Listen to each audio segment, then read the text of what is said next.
de comenzar entonces la reunión de esta noche. Solamente una pregunta, hermana Leslie, ¿usted nos va a poder ayudar en la lectura de pasajes o va en tráfico o alguna situación así, así para saber con quiénes contamos para la lectura? Amén, pastor. No, aquí estoy en mi casa, pastor. Ah, vaya, perfecto, perfecto. Ah, pues sí, ahorita lo que vamos a hacer es que vamos a comenzar y los otros que se vayan a agregar, pues ahí vamos a ver de qué se puedan ir agregando. El tema que tenemos para hoy, ahí usted lo puede ver en pantalla, que es el de las langostas del Apocalipsis. Fíjese de que estas langostas que aparecen ahí en las escrituras, la verdad que tienen digámosle así, un fondo bien interesante, ¿no?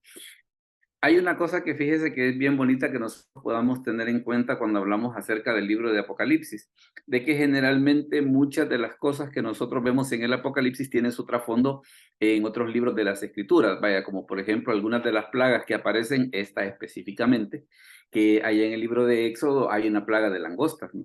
Y así hay una serie de situaciones de que ya si empezamos a ver los específicos, tienen un precedente, ¿no? En algún pasaje de las Escrituras.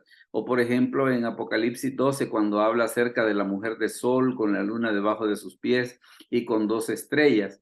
Vemos de que eso está reflejado en el sueño de José cuando le dice al papá de que el sol, la luna y 11 estrellas se inclinaban para adorarle. Entonces hay muchas cosas que nosotros vemos en el Apocalipsis que tienen su precedente en otras partes de las escrituras. En este caso, pues vamos a hablar acerca de las langostas y como siempre, pues recuerde de que si hay alguna inquietud o alguna pregunta a medida que vayamos dando la explicación, pues ahí siéntase en la completa libertad de poder hacerla, ¿no? Ahorita fíjese que quisiera mostrarle un video, no es muy largo, pero fíjese que es bien interesante respecto, por ejemplo, de que qué es lo que, vaya, porque nosotros oímos hablar acerca de la plaga de langostas y tal vez porque en esta parte del mundo, pues como que no vemos mucho de eso, pensamos o sea, es bien difícil dimensionar lo grave que puede ser. Entonces aquí vamos ahorita a ver un reportaje precisamente que nos habla acerca de precisamente de que qué es lo que ocurre con una plaga de langostas. Así que ahorita vamos. De Pakistán a Kenia, de Arabia Saudí a Etiopía. Gigantescos enjambres de langostas del desierto están arrasando tierras de cultivo y granjas como algunos países no habían visto en 70 años. Y agricultores y autoridades apenas pueden hacer más que verlas arrasar sus campos y luego desaparecer. Estas plagas de langostas, que no paran de aumentar desde junio de 2019, están alcanzando números pocas veces vistos, con enjambres que superan los 150 millones de individuos por kilómetro cuadrado, capaces de devorar alimento para 35.000 personas en un solo día y de trasladarse 100 kilómetros en apenas 24 horas. En una hora se comen todo, o sea, es impresionante esto. Nosotros estamos metiendo todo lo que podemos para pararlo o reducir la velocidad, pero está bastante complicado. Las proyecciones no auguran nada bueno. Cuando arrasen el este de África, se espera que las plagas viajen hacia el oeste, poniendo en peligro los medios de vida de un 10% de la población mundial. Pero, ¿de dónde salen estas plagas? ¿Y cómo se forman? Las langostas han sido una amenaza para la seguridad alimentaria desde los tiempos bíblicos. Ya los antiguos egipcios sufrieron su hambre voraz y la dificultad de controlar sus enjambres. Pero quizá la característica más espectacular de estos insectos es su poder de transformación, pasando de simples saltamontes a voraces langostas. Un superpoder que en biología se llama plasticidad fenotípica. De los cientos de especies de saltamontes que existen, apenas unas pocas tienen el potencial de convertirse en langostas. La mayor parte de su vida, estos saltamontes viven en lo que se conoce como fase solitaria, habitando zonas áridas y secas. Su caparazón verde les hace pasar desapercibidos entre las plantas y su día a día es anodino y, bueno, solitario. Sin embargo, cuando las condiciones ambientales cambian drásticamente por un aumento en las lluvias y la humedad, los saltamontes comienzan a reunirse allí donde crece la vegetación y al encontrarse, olvidan su soledad y empiezan a sentirse atraídos unos por otros. Es lo que se conoce como la fase gregaria. A partir de ese momento, comienza su transformación. Se hacen más grandes, su caparazón cambia de color e incluso el cerebro cambia y se hace más grande. Y si las condiciones ambientales de humedad y vegetación persisten, las langostas comienzan a multiplicarse vertiginosamente y a arrasar con todo lo comestible. Y es entonces cuando las cosas se salen rápidamente de control. Una sola generación puede multiplicarse 20 veces cada 3 meses, dando lugar a gigantescos enjambres de hasta 150 millones de insectos por kilómetro cuadrado. Y en la actual plaga se han llegado a detectar congregaciones que ocupaban hasta 2.400 kilómetros cuadrados. Y su hambre es devastadora. Uno solo de estos enjambres, de apenas 1 kilómetro cuadrado, es capaz de engullir en un solo día el alimento que serviría para 35.000 personas. Así, cuando arrasan una región o no encuentran alimento, vuelan en busca de nuevos pastos, trasladándose fácilmente 100 kilómetros cada día, saltando de un país a otro, sin dar casi tiempo a las autoridades a coordinar su respuesta. Poco se sabe de este poder de transformación de las langostas. Las hipótesis más sólidas son que, acostumbradas a las tierras secas con poco alimento, esta transformación les permite aprovechar muy rápidamente una oportunidad poco común para alimentarse masivamente y así asegurar la supervivencia de la especie. La oportunidad de esta plaga empezó aquí, en lo que se conoce como el Barrio Vacío, en 2018, una zona desértica y totalmente deshabitada de la península arábiga, donde la llegada de diversas y muy poco comunes tormentas y ciclones en los últimos 2 años produjeron situaciones de humedad y aumento de la vegetación extraordinarios, permitiendo que hasta 3 generaciones de langostas se reprodujeran y multiplicaran sin que nadie se diera cuenta. En mayo de 2019 arrasaron las cosechas de Yemen, poniendo en peligro alimentario a millones de personas. Y cuando las condiciones ambientales cambiaron, se lanzaron hacia el sur y hacia el norte, llegando por un lado a India y Pakistán y por el otro a Etiopía y Somalia. And this was around October. And then normally at this time of the year, the pressure of the locust population normally decrease and there is some sort of control. The problem is that on 7th of December, there was another massive cyclone that reached exactly those areas in Ethiopia, Somalia, where the locusts were. This cyclone created fantastic conditions for the locust to multiply and to have another 1-2 generation of locusts. A principios de este año comenzaron a arrasar campos en Kenia y después pasaron a Uganda y Sudán del Sur. Y no se pararán ahí, ya que se espera que durante el mes de julio sigan avanzando hacia el oeste, pudiendo llegar tan lejos como a las costas de Mauritania y Senegal. This, what will happen now is that this new generation will be at its more, I would say, voracious stage at the time of the next planting season. Y para empeorar las cosas, para muchos de los países afectados, estas plagas representan una nueva crisis que sumara a los conflictos civiles, recesiones y desastres naturales con los que ya estaban lidiando. Pero sobre todo, esto se suma a la pandemia de COVID-19, que con las restricciones de movimiento y cuarentenas ha dificultado aún más la organización de los recursos para luchar contra la plaga. Eso sí estaba delicado, ¿no? Entonces, tienes la combinación del problema del COVID-19, el problema de que no tienen plata porque hay una reducción de las importaciones a sus productos, y el problema encima que tiene la langosta, que se quiere comer el producto. Sí, pues hay países que, como Etiopía, como Somalia, como Yemen, que van a estar en problemas. Ahí usted puede darse cuenta, pues, de que precisamente tal vez si nosotros no, tal vez como por esta parte del mundo no tenemos un problema así, ¿no?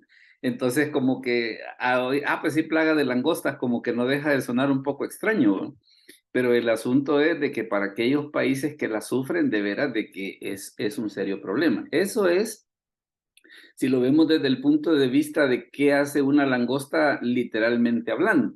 Ahora, ya para que entremos en materia, precisamente hablando acerca de las langostas que nos habla la Escritura, precisamente el pasaje donde aparecen es en Apocalipsis capítulo 9, versículos del 1 al 12. Hay una cosa que es bien importante, por ejemplo, cuando hablamos acerca del capítulo 9 de Apocalipsis. Todo lo que está desde el capítulo 6 hasta el capítulo 19 de Apocalipsis, todo eso prácticamente cubre lo que es el periodo de la gran tribulación, ¿verdad? Esa es una cosa que es bien importante tener en cuenta. Desde el capítulo 6 hasta el capítulo 19 del libro de Apocalipsis, Todos son los eventos que están relacionados con la gran tribulación. Quiere decir de que para ese entonces la iglesia ya ha sido arrebatada, ya el anticristo ya ha hecho su aparición en la tierra, y es precisamente en ese momento que va a aparecer la plaga de langostas. Ahora mire, por ejemplo, qué es lo que dice la Escritura hablando de eso. Por ejemplo, en Apocalipsis 9:1. Hermana Leslie, ¿nos puede leer esa cita, por favor, de Apocalipsis 9:1? Amén, pastor. Pero lo voy a leer aquí dice, el quinto ángel tocó la trompeta. Las trompetas eran tocadas en el Antiguo Testamento para convocar al pueblo para la guerra y para las fiestas de Israel. Correcto. Usted se fija de que, por ejemplo, en Apocalipsis, ¿cómo está dividido? Está dividido, digámosle así, todos los incidentes que ocurren ahí están divididos de tres maneras. Están los 7 sellos, las 7 trompetas y las 7 copas. Ahora, ¿qué pasa con las trompetas? Ahí es lo que nuestra hermana Leslie nos acaba de leer, el hecho de que las trompetas precisamente eran tocadas en el pueblo, en el Antiguo Testamento, para cuando convocaban al pueblo de Israel para la guerra y también cuando era la celebración de las fiestas oficiales.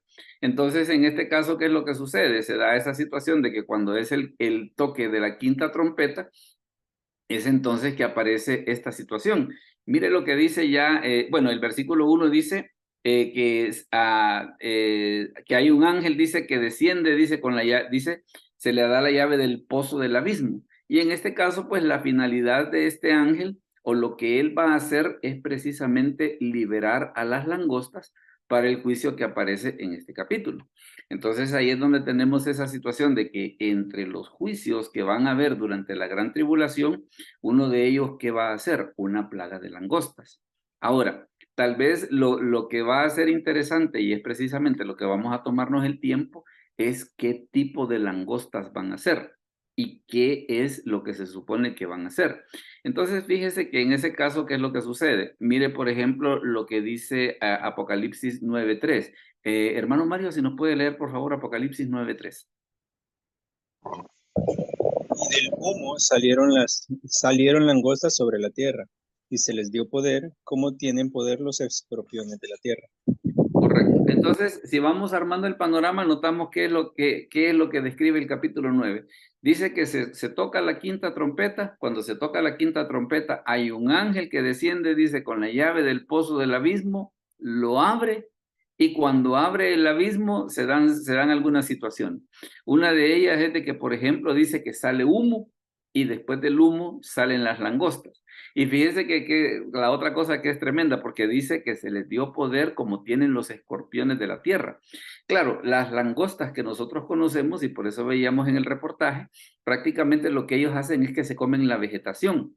Pero estas langostas que vamos a ver ahorita en el libro de Apocalipsis, pues como que en ese aspecto van a ser, digámosle así, van a ser muchísimo más peligrosas que tal vez las langostas que nosotros conocemos. Ahora, ¿qué es lo que sucede? Cuando se habla acerca del pozo del abismo, cuando se habla acerca del pozo del abismo y el pozo del abismo, ¿qué es? Fíjese de que hay una situación, hay un pasaje bíblico que nos ayuda a entender precisamente a qué se refiere cuando se habla acerca del pozo del abismo en 2 de Pedro 2:4. Oscar, si nos podés leer solo la cita bíblica, no lo que está antes, sino que solo la cita bíblica de 2 de Pedro 2:4. Porque si Dios no perdonó a los ángeles que pecaron, sino que arrojándolos al infierno, los entregó a prisiones de oscuridad para ser reservados al juicio. Correcto. En este pasaje de 2 de Pedro 2:4 ocurre una situación. Vea de que se habla acerca de la palabra infierno, pero en este caso cuando se habla acerca de infierno, ¿de qué tipo de lugar estamos hablando? Hay palabras que para nosotros no son conocidas, como por ejemplo que es la palabra Seol, que es la que en el Antiguo Testamento se ocupa para el lugar a donde van los muertos. El equivalente griego en el Nuevo Testamento es Hades. Y también en el Nuevo Testamento está otra palabra, que es la palabra Gehenna. Y esa palabra de Gehenna, cuando nosotros vemos en nuestra traducción, en otros pasajes, aparte de este, es precisamente la que se traduce por infierno. Por ejemplo, en el Evangelio de Marcos, cuando habla acerca del infierno, donde está el fuego que no puede ser apagado. Ahí en ese caso es la palabra Gehenna. Pero ¿qué tiene de especial? ¿Qué tiene de especial 2 de Pedro 2:4? que acá en 2 de Pedro 2:4 menciona que dice, porque si Dios no perdonó a los ángeles que pecaron, sino dice arrojándolos al infierno, esta expresión que tenemos acá de arrojándolos al infierno, en el texto griego, ¿qué es? En el texto griego es la palabra tártaro. ¿Y el tártaro qué se supone que es? El tártaro es el lugar donde están los ángeles caídos. Vaya.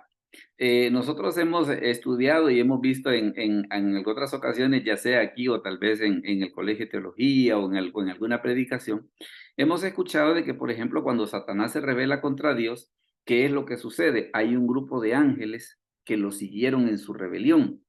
Entonces, algunos de esos ángeles que lo siguieron en su rebelión, algunos los encerraron precisamente en este lugar que en el texto griego es la palabra tártaro. Algo otros los dejaron libres, que son, por ejemplo, los que usted ve, por ejemplo, en el ministerio de Jesús, de que una de las cosas que él hacía, que era la liberación de espíritus malos.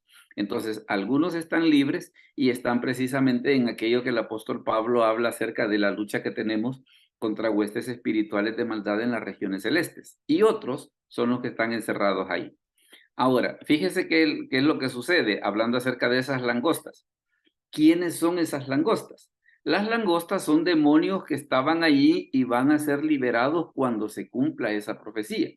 ¿Qué es lo que sucede? Cuando fue la rebelión de Satanás, como le comentaba, algunos demonios, no todos, algunos demonios los metieron en ese lugar que es el Tártaro, que es diferente del Seol, que es diferente del Hades, que es diferente de la Gehenna, que es la palabra que en otras partes de las escrituras se traduce por infierno, sino que este Tártaro es el lugar exclusivo para algunos de los ángeles que acompañaron a Satanás en su rebelión. Luego fíjese que se da también otra situación, y es el hecho de que y los demonios saben de que existe el Tártaro. Claro que sí, claro que ellos saben de que existe. ¿Y cómo nos damos cuenta? Fíjese que, por ejemplo, cuando Jesús sana al Gadareno, se da este diálogo. Mire, por ejemplo, lo que dice, hermano Orlando, ¿será que nos puede ayudar con la lectura de Lucas 8, del 30 al 32? Lucas 8, del 30 al 32. Es el pasaje que está en pantalla. Si va en tráfico, nos dice y podemos poner a otra persona para que nos ayude en la lectura. Hola. O veamos. Hermano Ramiro, ¿será que nos puede ayudar en la lectura con Lucas 8, del 30 al 32? Ok, no se preocupe. No se preocupe, no hay ningún problema. Hermano Mario, ¿nos puede ayudar, por favor, con ese pasaje? Lucas 8, del 30 al 32. Amén. Y le preguntó Jesús diciendo, ¿cómo te llamas? Y él dijo, Legión, porque muchos demonios habían entrado en él, y le rogaban que no los mandase ir al abismo. Había allí un hato de muchos cerdos que pasían en el monte, y le rogaron que los dejase entrar en ellos, y les dio permiso. Correcto. Cuando Jesús está en esta situación de que está platicando con el Gadareno o con los demonios, ¿no? Porque se da esa situación de que cuando Jesús le pregunta, ¿y cómo te llamas? Le dice, yo me llamo Legión porque somos muchos. La legión era precisamente dentro de, por ejemplo, dentro de los soldados romanos, la legión estaba constituida por 6,000 hombres. Entonces, ¿qué es lo que significa? Quiere decir de que este fulano tenía 6,000 demonios adentro. Ahora, lo que llama la atención es precisamente que cuando Jesús va a expulsar al demonio, una de las cosas que ellos le dicen es, no nos mandes al abismo, ¿verdad? Por eso es que dice en el versículo 31, y le rogaban que no los mandase ir al abismo. ¿Cuál abismo? El Tártaro, ¿verdad? Entonces, ellos precisamente, los demonios, los que están libres, saben de que existe ese lugar. Y ellos en este momento que Jesús iba a hacer la liberación, sabían que Jesús los iba a mandar ahí. Entonces, ¿qué es lo que le dicen? Vea que en el versículo 31 dice, y le rogaban que no los mandase ir al abismo, sino que en lugar de eso, mira, mejor, en lugar de que nos mandes al abismo, mejor danos permiso, que nos metamos ahí donde están los cerdos y no hay problema. Y entonces, ¿qué es lo que sucede? Jesús les dio permiso. Ahora, lo que sucede es esto, mire, algunos demonios están sueltos, ¿verdad? Porque de los demonios que acompañaron a Satanás en su rebelión, no todos están en el Tártaro. No todos, sino que solamente algunos. Es por eso de que nosotros vemos, y quiero insistir en esto, nosotros vemos en el ministerio de Jesús de que era uno de los milagros que él hacía, la liberación de demonios. ¿Por qué? Porque hay algunos demonios que están sueltos. Otros, y por eso dice, algunos demonios están sueltos, como los que se ven en los evangelios. Otros están en el Tártaro y serán liberados cuando se cumpla esta profecía. Se cree, hago la salvedad y en esta parte, se cree que los del Tártaro son demasiado peligrosos para los humanos. O sea, son tan violentos, pero tan malvados, que Dios dijo, no, mejor lo que voy a hacer con estos es que los voy a tener encerrados ahí. Pero fíjense de que el que ellos estén ahí tiene, digámosle así, tiene una función bien interesante. Porque si nosotros vemos en Apocalipsis 9:4 a quienes van a atacar estas langostas, o ahora que estamos siguiendo el rastro, estos demonios que van a ser soltados, mire lo que dice Apocalipsis 9:4. Hermana Leslie, ¿nos puede leer por favor Apocalipsis 9:4? Dice, y se les mandó que no dañasen a la hierba de la tierra, ni a cosa verde alguna, ni a ningún árbol, sino solamente a los hombres que no tuvieron el sello de Dios en sus frentes. Correcto. Vea qué importante en este caso la aclaración que se nos hace, que en este caso estas langostas que son descritas acá no van a ser como las langostas normales, o sea, no van a ser como las langostas de el Éxodo, por decir algo, de que las langostas del Éxodo, ¿qué era lo que hacían? Atacar vegetación. No, en este caso no dice. Dice, se les mandó, dice, que no dañasen a la hierba de la tierra, ni a cosa verde alguna, ni a ningún árbol, dice, sino solamente a los que no tuviesen el sello de Dios en su frente. Ahora, cuando habla acerca de que que las langostas van a atacar a los que no tienen el sello de Dios en sus frentes, y eso del sello de Dios, ¿qué es? Fíjese de que el sello de Dios, y aquí creo que vamos a explicar una situación bien interesante. Cuando hablamos acerca del sello de Dios, no es qué es, sino quién es. Y mire lo que dice Efesios 1:13 y 14. Oscar, si lo lee, por favor. Efesios 1:13 y 14. En él también vosotros, habiendo oído la palabra de verdad, el evangelio de vuestra salvación, y habiendo creído en él, fuisteis sellados con el Espíritu Santo de la promesa, que es las arras de nuestra herencia hasta la redención de la posesión adquirida para alabanza de su gloria. Correcto. Entonces, ¿qué es lo que sucede? Usted lee Apocalipsis 9:4 y ¿qué es lo que dice que van a hacer estas langostas? Van a atacar, dice, a los que no tuviesen el sello de Dios en su frente. Pero, ¿y el sello de Dios quién es? El sello de Dios es el Espíritu Santo. Entonces, bueno, y fíjese que esto es bien importante por lo siguiente, porque creo que muchas veces hemos oído la discusión y a mí en más de alguna ocasión me han hecho la pregunta, en el sentido de decir, mire, el Espíritu Santo en la tribulación se va a ir, dice, está esa explicación. Pero aunque quiero hacerle la salvedad, que aunque existe ese criterio, que aunque hay personas que creen de que el Espíritu Santo se va a ir, porque dicen, ah, bueno, la iglesia va a ser arrebatada, entonces el Espíritu Santo se va. No, sino que lo que sucede es esto. ¿Por qué durante la tribulación siempre va a haber presencia del Espíritu Santo? Por una razón bien sencilla, porque mire, la conversión de las almas se logra no porque una persona sea muy inteligente, que aquello de que diga de que, qué bárbaro, mire, entendí el mensaje del Evangelio, sino que la conversión de las almas se logra a través de ¿qué? Se logra a través de la obra del Espíritu Santo tocando el corazón de una persona. Entonces es por eso de que si alguien dice, mire, y en la tribulación va a haber presencia del Espíritu Santo, claro que sí, claro que sí. La diferencia va a ser de que en este caso, pues vaya, al principio o en la actualidad, digámosle así, ¿qué es lo que está haciendo el Espíritu Santo? El Espíritu Santo mora en los creyentes y dice el apóstol Pablo en 2 Tesalonicenses que lo que está haciendo es deteniendo la aparición del anticristo. Pero cuando él sea quitado de en medio, o sea, ¿qué es lo que va a hacer qué es lo que va a suceder? Cuando la iglesia sea arrebatada, entonces el anticristo va a poder aparecer. pero sí siempre va a haber presencia del Espíritu Santo. Precisamente por esa situación de que le comento, de que prácticamente es el Espíritu Santo el que logra la conversión de las almas. De lo contrario, pues le diré, la humanidad en ese tiempo estaría totalmente perdida si no fuese por la presencia del Espíritu Santo. Entonces, aunque quiero hacer la salvedad, aunque existe el criterio de aquellos que piensan de que no va a haber presencia del Espíritu Santo durante la tribulación, mi criterio es que sí, ¿verdad? Así que ahí están las dos posiciones y en este caso, vea de que Apocalipsis 9:4, ¿qué es lo que dice? Que las langostas van a atacar, dice, a los que no tienen el sello de Dios en su frente. O sea, de que es bien interesante de que en ese aspecto como que las langostas no van a tener carta blanca, ¿no? De dañar a quienes ellos quisieran, sino solamente a aquellos que no tienen el sello de Dios, o sea, a quienes serían en todo caso, los que no se han convertido, ¿verdad? Ahora, bueno, en todo esto, recuerde que si hay alguna pregunta que vaya surgiendo, o si no, pues también allá después, más adelantito, vamos a tener un espacio para preguntas. Pero por ahora, pues si no hay, vamos a seguir avanzando precisamente para que veamos esa situación. Dígame, hermano Mario, perdón.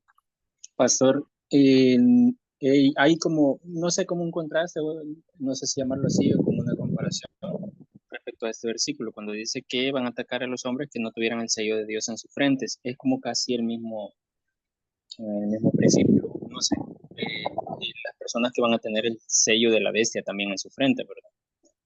Es que es interesante esa situación y qué bueno que lo menciona, precisamente porque se ve que van a haber dos sellos. Está en este caso, digamos, el sello de Dios, que es el Espíritu Santo, y también el anticristo, él va a querer sellar a su gente. Bueno, y de hecho está esa cita de Apocalipsis 13:18, ¿verdad? Que dice de que el sello es el número 666. Entonces, se da esa situación de que, ¿qué es lo que sucede?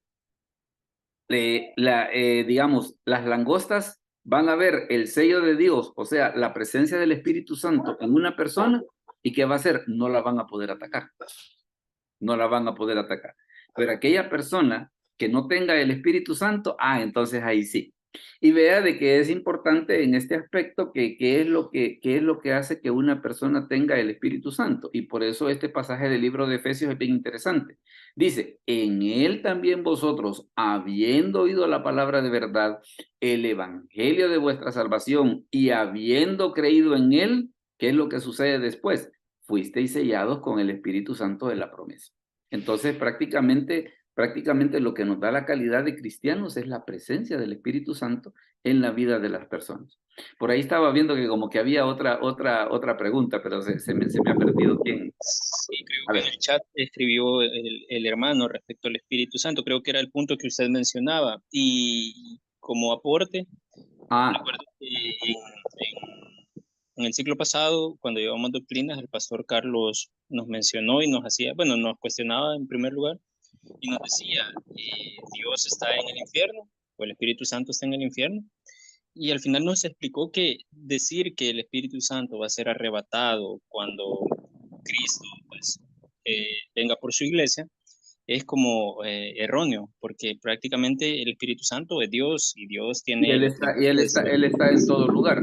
Él de está ser en todo lugar. omnipresente, correcto. Sí. Lo que no quizás, perdón, pastor, lo que quizás no va a suceder es que hayan manifestaciones del Espíritu Santo. Sin embargo, el Espíritu Santo siempre va a estar. Pues decir que no va a estar o que se va a ir es como que le estamos quitando el atributo de la omnipresencia de Dios. No sé Es si correcto. Es correcto. Ahora, fíjese que la pregunta, y estaba viendo que, por ejemplo, el hermano Orlando pregunta, dice, pastor, como el sello del Espíritu significa que el Espíritu permanecerá en ellos permanentemente o como en el Antiguo Testamento. Yo le diría que permanentemente. ¿Por qué razón? Porque recuerde, por ejemplo, de que está esa situación de que qué es lo que dice el Señor ahí en Juan 14:16. Y yo rogaré al Padre y Él os dará otro consolador para que esté con vosotros para siempre. Entonces, como esos eventos están precisamente de este lado de la promesa de Juan 14:16, yo le diría de que sí, el Espíritu Santo también estaría permanentemente en ellos. La diferencia va a ser, es el hecho de que, mire, y va a haber arrebatamiento para ellos. No. Esa tal vez va a ser la única diferencia, que no va a haber arrebatamiento para ellos. Pero de ahí, por lo demás, prácticamente el Espíritu Santo, ahora que estamos de este lado de la promesa de Juan 14:16, prácticamente Él va a obrar como lo está haciendo ahorita, pues. Como lo está haciendo ahorita, el hecho de que el Espíritu Santo vive permanentemente en la persona, en el caso del inconverso toca su corazón para que se convierta, en el caso del creyente le da la fortaleza, así como dice, por ejemplo, 2 Timoteo 1:7, ¿no? Que dice que Dios nos ha dado espíritu de poder, de amor y de dominio propio. Entonces, en ese aspecto, prácticamente el Espíritu Santo, si tomamos en cuenta de que estamos de este lado de la promesa de Juan 14:16, prácticamente su obrar no tendría por qué tener ningún cambio, ¿verdad? No tendría, a menos, claro, si alguien dice, mire, va a ser como en el Antiguo Testamento, habría que ver la cita, ¿va? Habría que ver la cita como para hacer esa afirmación. Pero por lo menos si tenemos en cuenta de que estamos de este lado de la promesa de Juan 14:16, quiere decir de que el Espíritu Santo va a obrar en la tribulación con todas las propiedades como lo está haciendo en este momento, pues, ¿verdad? Pero sí, esa tal vez va a ser la única diferencia, que los creyentes en ese tiempo no van a ser arrebatados, sino que ¿qué es lo que van a tener? Van a tener que esperar hasta el final de la tribulación para poder pasar al reino milenial. Esa va a ser la única diferencia. Fíjense que hay una situación y que es bien interesante que nosotros podamos notar en esto, y es precisamente la protección, hermana Leslie, dígame, perdón. Hola. Sí, pastor, esa misma pregunta le iba a hacer, como aquí decía en Apocalipsis 9:4, ¿verdad? Dice, si no solamente a los hombres que no tuviesen el sello de Dios en sus frentes. Entonces también tenía esa pregunta. Me entró la duda, dije yo, bueno, estaba especificando a hombres que no tuviesen el sello de Dios. Creo que son los que no ha sellado la bestia y que van a ser cristianos, como usted lo explicó, que pues tienen al Espíritu Santo Y las langostas siguen. no les van a poder hacer nada. Bueno. Las langostas no les van a poder hacer nada. Entonces, ¿qué es lo que sucede? ¿A quiénes las langostas sí van a poder atacar? A todos aquellos que no han entregado su vida a Cristo. Ahí sí van a entrar con todos los poderes. Pero si es una persona que ha recibido a Cristo, ahí no le van a poder hacer nada. Que fíjense que esa es una situación muy similar, solo para que tenga una idea, es una situación muy similar a algo que ocurre ahorita. Porque vaya, por ejemplo, más de alguien a veces me ha hecho la pregunta, mire, ¿y a un cristiano le pueden hacer brujería? ¿O le pueden hacer mal de ojo? No. ¿Por qué razón? Porque en la primera de Juan, ¿qué es lo que dice? Dice que es más poderoso el que esté en vosotros que el que esté en el mundo. Entonces vea cómo la misma situación que existe ahorita, de que el Espíritu Santo protege a los creyentes de ese tipo de cosas, también en la tribulación se va a dar esa misma situación de que, ¿qué es lo que va a ocurrir? Las langostas no van a poder atacar a los creyentes. ¿Por qué razón? Porque el Espíritu Santo que muere en ellos no va a permitir tal cosa. O sea, de que prácticamente tenemos la respuesta a la pregunta esa que estaban haciendo de que si el Espíritu Santo en la tribulación se va a manifestar como en el Antiguo Testamento. ¿Por qué como en el Antiguo Testamento? Porque en el Antiguo Testamento venía de forma temporal. Pero a la luz de esto que estamos viendo, se ve que prácticamente el Espíritu Santo está obrando igual como lo hace ahorita, ¿verdad? Está obrando igual, va a obrar igual como lo está haciendo ahorita. ¿Y cómo está haciendo ahorita? De que mire, el Espíritu Santo en un cristiano lo protege del enemigo, pues. Y es por eso que el enemigo no le puede hacer nada. Luego, fíjese que tenemos por acá, si seguimos avanzando un poquito, tenemos la cuestión esta de la protección de los creyentes. Y aquí está la cita que le mencionaba, mire, es primera de Juan 4:4. Mire lo que dice, hijitos, vosotros sois de Dios y los habéis vencido, porque mayor es el que está en vosotros que el que está en el mundo. Entonces, ¿qué es lo que nota usted? Que esta promesa de primera de Juan 4:4, que está vigente en la actualidad, también en la gran tribulación se va a dar esa situación de que las langostas, ¿por qué no les van a poder hacer nada a los creyentes? Porque el Espíritu Santo va a estar en ellos, ¿verdad? Entonces, por esa razón, las langostas, cuando vean la presencia del Espíritu Santo en un creyente, y fíjese que esto a mí me llama la atención por lo siguiente, no recuerdo cómo es que se llama, hermana Leslie, ¿volvió a levantar la mano o es de la pregunta anterior? No, pastor, una duda. A ver, diga. Cuando usted menciona aquí que las langostas no van a tocar en la tribulación a los A a los los creyentes. cristianos que no tienen el sello, ¿verdad? Podemos darle esa similitud a lo que pasó en Éxodo. Cuando las plagas, las últimas 7 plagas, Dios protegió a su pueblo que estaba en Gosén para que las plagas no los tocasen. Pudiéramos poner eso como algo similar. Es correcto. Y fíjese que ahí incluso en esa situación del Éxodo, por ejemplo, en la plaga de la oscuridad, dice de que la oscuridad fue tan densa de que en 3 días nadie se movió. Pero ¿qué dice la Escritura? Pero los israelitas tenían luz. O sea, la plaga solo afectó a los egipcios, pero todo el pueblo de Israel que estaba en tierra de Gosén, para ellos prácticamente la vida siguió como que no pasaba nada, ¿verdad? Entonces ahí es donde se ve esa situación de que Dios hace esa distinción entre lo que son sus hijos y los que no lo son, ¿verdad? Pastor, Dígame, hermano Orlando. ya me funciona el audio. Ok, perfecto. Una preguntita, Pastor. A ver. Con el tema como había mencionado, de que hay 2 tipos de personas, los que tienen el sello y los que no tienen el sello, ¿verdad? Ah, correcto. Ok, ¿qué pasa con aquella persona que no tiene el sello de la bestia, no tiene la marca de la bestia, pero tampoco, digámoslo así, está de creyente, sino que simplemente, porque me imagino, no sé, que tal vez va a haber algún punto de rebeldes, que no, yo no me pongo esto, pero tampoco creo en esto, entonces digamos que está en punto neutro. ¿Estas personas vendrían a afectar esas plagas o no? Lo que pasa de que si usted se fija en el Evangelio no hay puntos neutros. Porque, por ejemplo, ¿qué es lo que dice el Señor en los Evangelios? El que no es conmigo, contra mí es. O sea que yo no me puedo quedar, yo no me puedo quedar en un punto neutro, pues. O, vaya, Juan 3:16. Mire, dice, para que todo aquel que en él cree no se pierda, mas tenga vida eterna. Ah, y por cierto, versículos después dice, el que en él cree no es condenado, pero el que no cree ya ha sido condenado porque no ha creído en el nombre del unigénito Hijo de Dios. Vea que solamente hay 2 opciones, creer y no creer, no hay puntos medios. Ok, gracias. No hay puntos medios. Entonces, mire, tal vez no se ha dejado poner el sello de la bestia porque todavía no han llegado poniendo los sellos por ahí, pero si no ha entregado su vida a Cristo, está como que no lo tuviera, ¿no? Está como que no lo tuviera. Entonces, en ese aspecto no existen esos puntos medios. O se es o no se es, ¿verdad? Entonces, siempre en ese aspecto van a ser afectados.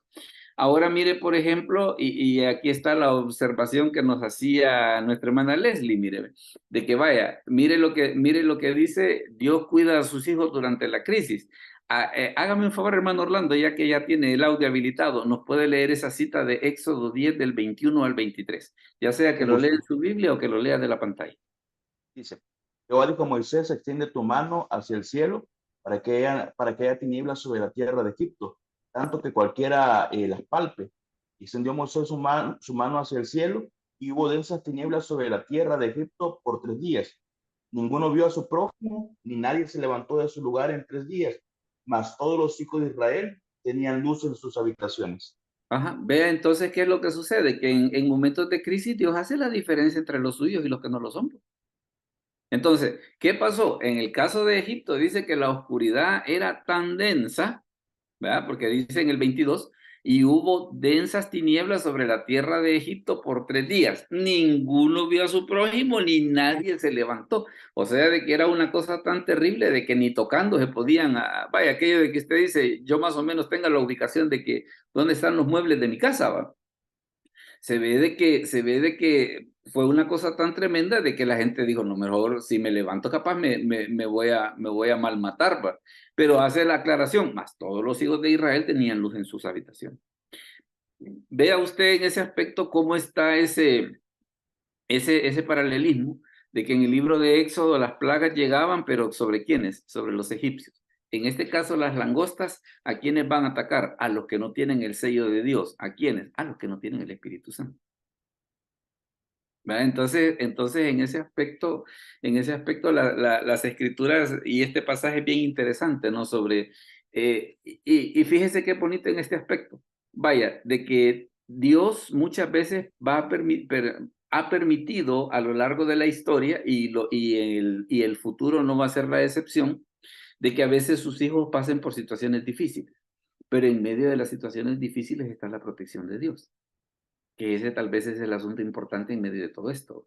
O sea, sí va a permitir de que las langostas aparezcan, sí va a permitir de que el anticristo persiga a los creyentes, pero también no es que Dios los va a dejar solitos, pues, y que hay que vean cómo salen. No, la protección de Dios se va a manifestar de muchísimas maneras, aún en la tribulación, ¿verdad? Se va a manifestar de muchísimas maneras. Luego fíjese que está esta otra situación, el daño que harán las langostas. Veamos, Oscar, léenos por favor esa cita del el versículo 5, por favor. Versículo 5. Y les fue dado no que los matasen, sino que los atormentasen 5 meses. Y su tormento era como tormento de escorpión cuando hiere al ojo. Correcto, ese es el tipo de daño, ese es el tipo de daño que menciona las escrituras. Ahora fíjese que otra situación que va a hacer que esto sea bien grave, es lo que dice el versículo 6. Hermana Leslie, si nos lo puede leer por favor el versículo 6. Y en aquellos días los hombres buscarán la muerte, pero no la hallarán, y ansiarán morir, pero la muerte huirá de ellos. O sea, de que se va a dar esa situación de que alguien ante la desesperación de lo que, vaya, veíamos en el video al principio, imagínense hablando acerca de las langostas literales. Qué terrible ha de ser andar con todos esos animales encima, ¿va? Y que por más que usted se los espante, ellos están ahí. En la tribulación, con estas langostas que van a aparecer, que es digamos, una de las sensaciones que va a producir en la humanidad de esa época. La gente va a querer morir, pero la muerte huirá de ellos. O sea que seguramente mate a alguien, por poner un ejemplo, no se le va a tirar a un carro para que el carro lo atropelle y lo mate y va a quedar vivo, ¿va? O se va a tirar a un barranco con la idea de matarse y va a quedar vivo. O sea que parte de precisamente del castigo va a ser no solamente las langostas en sí, sino el hecho de que van a haber personas que tratando de huir de ellas van a tratar de suicidarse y no van a lograr matarse. Fíjese que esto es bien curioso porque hace unos años, no recuerdo cómo es que se llama la película, tal vez si alguno de ustedes se acuerda y me dice, pero hay una película de Nicolas Cage en la que precisamente sale este incidente de las langostas. Pero lo que me llama la atención, y como ya son de las cosas que a veces en las películas vienen y les dan vuelta a las cosas, ¿va? En esa película sale que las langostas atacan a la gente que alaba a Dios. Cosa que usted ve que en las escrituras es totalmente lo contrario, ¿va? Que en las escrituras las langostas atacan ¿a quiénes? A los que no tienen el sello de Dios en su frente. ¿Verdad? Que es una cosa muy diferente a lo que nos dice las escrituras. Luego fíjese que mire otra cosa también hablando acerca de las características de las langostas. Hermano Mario, si nos lee por favor el versículo 10. No, eso que tú decís, ¿es la película o es el libro? Espérenme, quiero ver quién ha puesto ese comentario, permítame. Así, ok. Pero así se llama la película también. La de canción, sí, Dejados Atrás se llama la película. Y la de canción, no me recuerdo cómo que se llama, que es la nueva, la más reciente que se hizo. Ya, pero en esa de Los Dejados Atrás es la de Nicolas Cage. Sí, hasta inclusive tiene segunda parte, toda rara, por cierto. Bueno, ok, ya, esa sí no la he visto yo. Esa sí no la he visto yo. Veamos, ¿a quién perdón, aquí vamos a poner en la lectura del día? Se me fue la idea. A mí, pastor. A ver, hágame el favor. Tenían colas como de escorpiones y también aguijones, y en sus colas tenían poder para dañar a los hombres durante 5 meses. Ajá, vea entonces la situación esta de precisamente estas criaturas, se ve que van a tener una capacidad de hacer daño, pero espantosa, ¿va? Y el agravante ese que van a tener es precisamente lo que leíamos en el versículo 6, que la gente va a querer morir, pero ¿qué va a suceder? Dice, la muerte huirá de ellos. ¿Va? Entonces, si de por sí va a ser espantoso el tener esa plaga, el otro problema que va a ser la parte más tremenda es el hecho de que la gente, por más que quieran, no va a poder escapar precisamente de esa situación. Luego fíjese de que hay otro asunto que las escrituras mencionan y que es bien interesante, que hablan acerca de que quién es el rey de las langostas, o sea, quién es el que la domina. Y por qué razón ¿Y por qué razón estamos hablando de que las langostas son demonios? Porque, porque ¿qué es lo que sucede? Hasta ahorita pues da la idea como que sencillamente nos hemos tomado la licencia de decir de que las langostas son demonios, pero no. Mire lo que dice el versículo 11, hermano Orlando, si nos puede ayudar con la lectura del versículo 11, por favor. Correcto. Y tienen por rey sobre ellos al ángel del abismo, cuyo nombre en hebreo es Abadón y en griego Apolión. Correcto. Entonces, en ese aspecto, qué es lo que tenemos? Prácticamente esto que estamos diciendo de que estas langostas son los demonios, que algunos de los que cuando Satanás se reveló los encerraron ahí, dése cuenta pues de que no es que nos lo estamos inventando ni que nos lo estamos sacando de la manga, sino que claramente las escrituras dicen, mire, y quién es el que la gobierna o quién es el que las manda, el ángel del abismo. El ángel del abismo. Y fíjese que ahí hay dos palabras que son bien interesantes y que vale la pena que nosotros podamos comentar. Esa palabra Abadón, fíjese de que aquí se da una situación. Si alguien le pregunta a usted, que si sabe griego, pues dígale que sí. Ah, decime una palabra en griego, Abadón. Abadón es una palabra griega no traducida. Y también Abadón, lo que sucede es que es la transliteración del hebreo. Lo que usted ve acá, donde estoy pasando el cursor, y acá en el hebreo, en ambos casos dice exactamente lo mismo. Tanto en griego como en hebreo, acá dice Abadón. Dice Abadón, tanto acá como acá. Dice que se refiere al ángel que gobierna el inframundo, que es el equivalente del griego Apolión, que es la palabra que nosotros tenemos acá, mire, es esto aquí donde estoy pasando el cursor. Entonces, claramente las escrituras nos dicen, mire, y esas langostas, ¿quiénes son? Son demonios, son demonios. Y tan es así de que precisamente el versículo 11 dice, tienen por rey al ángel del abismo. Entonces ahí prácticamente, y otra cosa, que Abadón y Apolión son nombres dados a Satanás. Hermano Orlando, dígame que le veo así con las manitas así, no sé si es por pregunta o porque las veo como que están aplaudiendo. Cuénteme. Pregunta es, A ver, perdón, dígame. pastor, en la lámina anterior tenía la consulta, aparecía la descripción de las langostas, que tenían colas, perdón, de escorpión, Ahí aguijones, se la he etcétera. puesto. Correcto. Escuché, no sé qué tan cierto, del doctor Armando Alducin, que mencionaba que probablemente como los científicos ahora están haciendo clonaciones y todo eso, mutaciones, han clonado, bueno, de hecho los perritos que ahora conocemos son mezclas entre razas. Entonces, y estaba mencionando que probablemente puede ser alguna malformación, alguna cosa que ellos inventen que se les salga de las manos y eso es lo que atormente a la humanidad. No sé cuál sería su postura, porque con eso de colas de escorpión y aguijones y todo eso, tomando en cuenta que las langostas como las conocemos no son así, no sé qué opinión tendría usted. Fíjese de que tal vez lo que yo le podría decir es de que si usted amarra, digamos, el contexto en el que estamos leyendo, bueno, primero ve que salen del abismo, que estábamos viendo precisamente de que ese abismo es el que el apóstol Pedro identifica como el Tártaro. Y la otra cosa que también menciona acá la escritura y que es esta cita que estábamos leyendo por acá, es precisamente la cuestión esta que dice que tienen por rey al ángel del abismo. Entonces, quizás por el contexto, como que, digámosle así, como que está bonita la opinión, no está bonito el criterio, pero si tenemos en cuenta de la manera en la que está enmarcado y algunos de los versículos, por ejemplo, el versículo 11, como que tiene más la idea, no tanto algún experimento de laboratorio que se salga de control, sino sencillamente así como nos dice la escritura, ¿va? De que mire, fíjese que estos demonios ahí los tienen encerrados, su rey es este sujeto que se llama Abadón o Apolión, ¿y qué es lo que sucede? Va a bajar un ángel, dice, cuando sea el cumplimiento de esa profecía, va a abrir el abismo y la va a dejar salir. Entonces, tal vez por el contexto yo me inclinaría, aunque recuerde también que hay una cosa que es muy importante, es el hecho de respetar los diferentes puntos de vista. Respetar los diferentes puntos de vista. Habría que escuchar, por ejemplo, y no sé si tal vez usted tiene a la mano el dato, sobre en qué se basa él para poder hacer esa afirmación. Sería interesante escuchar el punto para poder, digamos, como para poder tener el criterio, pues, ¿verdad? No sé si, digan.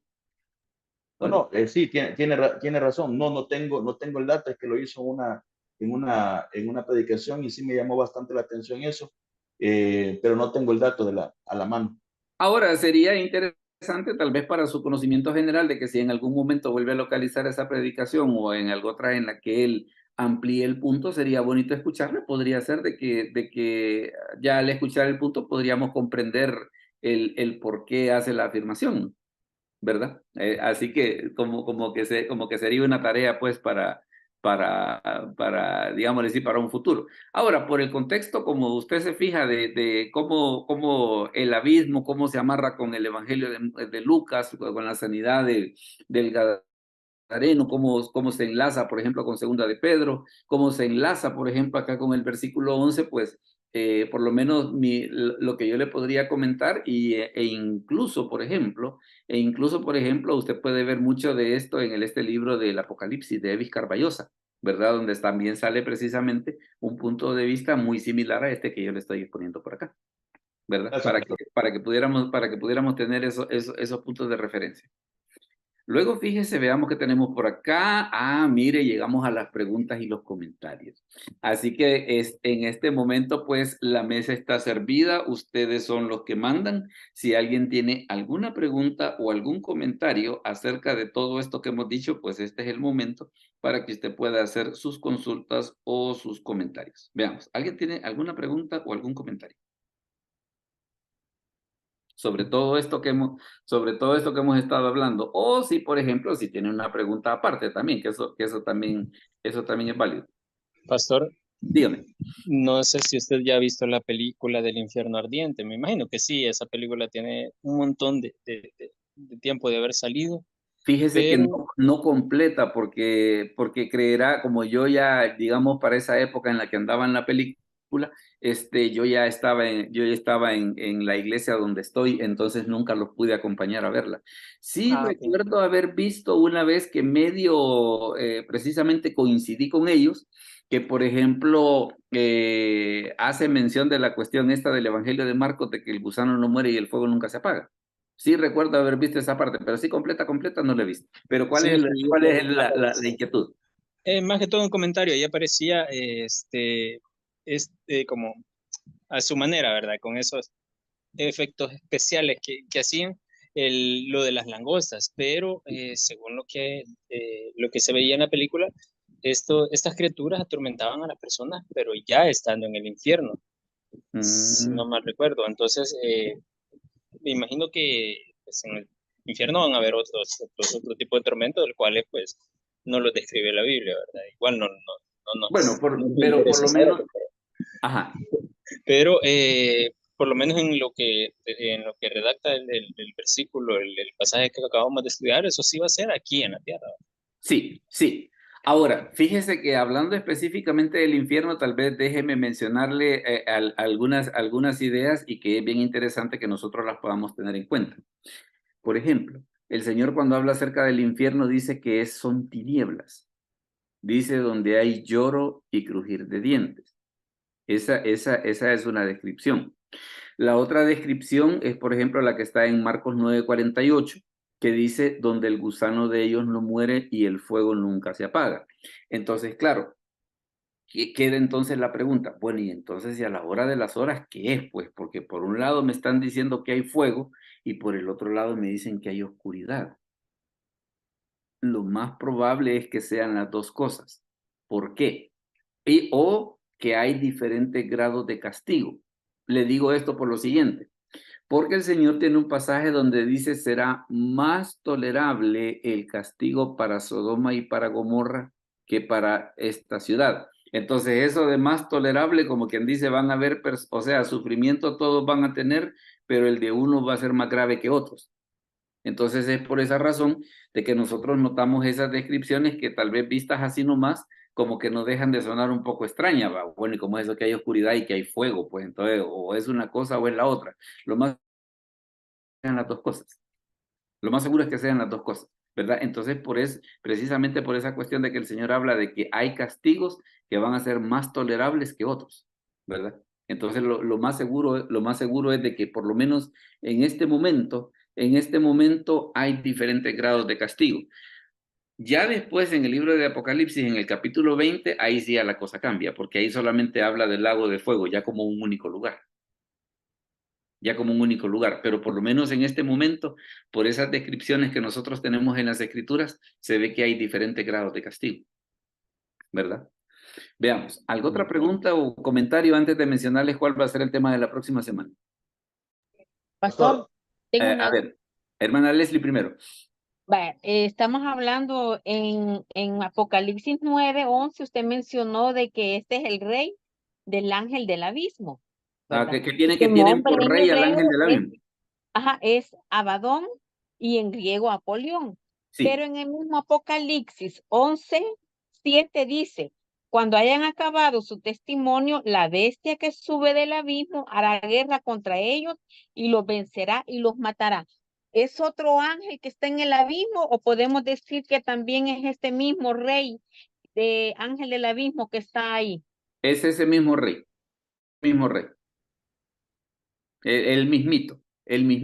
Solamente que allá se está, digámosle así, se está explicando otra cosa que está haciendo, pero es el mismo. Es el mismo. Lo que va a suceder es esta situación, mire, de que vaya, por ejemplo, en el libro de Apocalipsis nosotros notamos varios personajes. Por ejemplo, está el dragón, que es el que aparece en el capítulo 12, que en ese caso el dragón es Satanás, ¿verdad? Que persigue a la mujer. Entonces, ese dragón es Satanás. La bestia que sube del mar es el anticristo. Y la bestia que sube de la tierra es el falso profeta, ¿verdad? O sea, para tener identificado a cada uno. El dragón es Satanás, la bestia que sube del mar es el anticristo y la bestia que sube de la tierra es el falso profeta, ¿verdad? Así anda la identificación de cada uno de ellos. Lo que sucede es que en el libro de Apocalipsis, dependiendo, digámosle así, la parte que está describiendo, pues va mostrando precisamente el carácter, en este caso, de Satanás, ¿no? De que, vaya, acá pues en el 9 lo describe como que su nombre pues es Abadón en hebreo y Apolión en griego y que ambos significan destructor, ¿verdad? Hay en otra parte, por ejemplo, en Apocalipsis, donde se le llama serpiente antigua. Es que prácticamente Apocalipsis lo que hace es como decir así, mire, aquí es la culminación de todo lo que nosotros hemos estado leyendo allá en los otros 65 libros, aquí vamos a hacer el resumen. Entonces es por eso de que en Apocalipsis se notan ese tipo de situaciones. A ver, veamos otra preguntita más antes de mostrarles cuál va a ser el tema de la próxima semana. Veamos. Pastor, yo le quería consultar, en Apocalipsis 7 habla de los 144,000, ¿verdad? Sellados. Sí, claro. Entonces, había escuchado una postura de un pastor, son dos preguntas, había escuchado la postura de un pastor diciendo de que ese sello que dice acá en Apocalipsis de las langostas, es el sello que tienen esos 144,000, o sea, a ellos es que no se les iba a, a causar este sufrimiento, más a todos los de la tierra, a todo el restante de la tierra sí, porque él comentaba, tenía la postura esta de que el Espíritu Santo ya no estaba aquí en la tierra, entonces esas personas eran las falladas y esas personas eran a las que no se iban a tocar porque eran escogidos por Dios. Esa es la primera pregunta. Pero también aclárame una cosa. Cuando él habla de que estas personas son selladas, si él entiende que no es el Espíritu Santo, para él, ¿qué es ese sello? No, es que el sello de esos 144,000 es el Espíritu Santo. Eso sí él lo entiende. Él lo entiende que es el Espíritu Santo, pero específicamente solo a esas personas, a esos 144,000 que van a estar. Y ya lo entendí. La segunda pregunta es, he escuchado que esos 144,000 se creen que van a predicar, pero ¿a qué se basa? Porque ahí no aparece que van a predicar, no dice que van a predicar, solamente dice que son sellados. ¿A qué nos basamos para poder decir que esas personas son las que van a predicar? Ok, vayamos por partes. Fíjese de que es cierto de que los 144,000 son sellados, pero no exclusivamente. O sea, no es que solo ellos y nadie más. Le digo esto porque vaya, por ejemplo, ahorita tal vez no tengo la cita a la mano, pero sí hay porciones en Apocalipsis, pues donde se habla acerca de una multitud que no se podía contar, ¿verdad? Entonces, ¿qué es lo que sucede? O incluso también ya en Apocalipsis 19 se habla acerca de que dice de aquellos que han salido de la gran tribulación. Entonces, ¿qué es lo que sucede? Aunque está ese incidente donde los 144,000, que dicho sea de paso, son judíos, y lo sabemos precisamente por la identificación que se hace de cada una de las tribus, que dice de la tribu de Rubén 12,000 sellados, de la tribu de Simeón 12,000 sellados. Entonces, esos 144,000 estamos claros de que son judíos, pero no es que solo ellos van a ser sellados, sino que va a haber otro montón de gente, que en la tribulación va a creer. Ahora, ¿por qué se menciona de que los 144,000 van a predicar? Tal vez directamente no se dice, pero fíjese de que lo que nos da la pista es Apocalipsis 14, que también habla acerca de los 144,000. Y una de las cosas que se menciona, por ejemplo, dice que estos son vírgenes, dice siguen al Señor donde quiera que va. Entonces, ¿qué es lo que sucede? Eso le demuestra a usted de que definitivamente van a ser personas que van a ser fuera de lo común, pues aquello que la gente va a decir, hey, mire, ¿y esta gente qué le pasa, pues? Esta gente qué le pasa, porque mire, se han mantenido en un estado de pureza, tienen un estilo de vida de que, y estos de dónde son, pues. Entonces, prácticamente, su vida en sí va a ser un testimonio precisamente de la obra de Dios que en la tribulación va a estar. Porque fíjese que hay una cosa que es bien interesante. Es el hecho de que es cierto que aunque va a estar el anticristo, pero eso no quiere decir de que él va a tener a sus anchas para poder hacer lo que él quiera, sino que él va a tener contrapeso. ¿Cuál va a ser el contrapeso? Los 144,000 sellados, los 2 testigos, toda la gente que se convierta por el testimonio de ellos y que a mucha gente de esas el anticristo va a perseguir. Entonces, ¿qué es lo que sucede? El anticristo va a tener contrapeso, va a tener oposición, ¿verdad? Entonces, ese es un detalle que es bien importante mencionar, ¿verdad? Entonces, no es cierto de que ellos van a ser sellados, pero no exclusivamente. Va a haber otro montón de gente, que en este caso son los que nosotros tenemos, que también van a ser sellados, solamente que con una función diferente, porque estos no son judíos, sino que aquí puede ser cualquiera, ¿verdad? En los del capítulo 9 puede ser cualquiera. En los del capítulo 7 y en los del capítulo 14, ahí no. Ahí sí son judíos, identificados por su tribu, ¿verdad? Ahí sí la cosa cambia. Veamos. ¿Algo otra preguntita más antes de mostrar el tema de la próxima semana? ¿Todos estamos bien? Bueno. Que siento que ha sido un momento bien interesante y déjeme comentarle cuál va a ser el tema de la próxima semana. Le recomiendo para los que están ahorita y para alguien más que usted lo quiera recomendar, que ahora las reuniones van a ser jueves a las 7 de la noche. Así que la próxima semana va a ser jueves a las 7 de la noche. ¿Y cuál va a ser el tema que vamos a tener? El tema que vamos a tener es este, mire, ¿ve? Ahorita se lo pongo. El tema es precisamente esa expresión de Jesús, dice, de si tu mano te hace pecar, córtala.